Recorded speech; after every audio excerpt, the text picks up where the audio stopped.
Everyone, ಇದು ನನ್ನ first mini vlog ಆಗಿರುತ್ತೆ.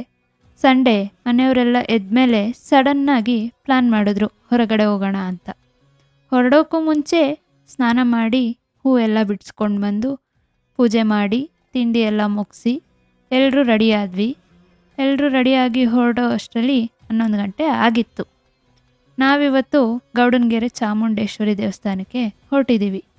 ನಾವು ಅಲ್ಲಿ ದೇವಸ್ಥಾನ ರೀಚ್ ಆಗೋಷ್ಟರಲ್ಲಿ 12:15 ಆಗಿತ್ತು.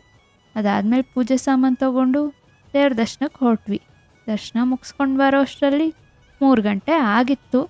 ಜನ ತುಂಬ ಇದ್ದಿದ್ದರಿಂದ ದರ್ಶನ ಲೇಟ್ ಆಯಿತು. ಅದಾದಮೇಲೆ ನಾವು ಅಲ್ಲೇ ದೇವಸ್ಥಾನದಲ್ಲೇ ಊಟ ಮುಗಿಸಿ ಮನೆ ಕಡೆ 4 ಗಂಟೆ ಹಾಗೆ ಹೊರಟ್ವಿ. ನಾವು ಮನೆ ರೀಚ್ ಆದಾಗ ಸಂಜೆ 5:15 ಆಗಿತ್ತು. ಇದಾಗಿತ್ತು ನನ್ನ mini vlog. Thanks for watching.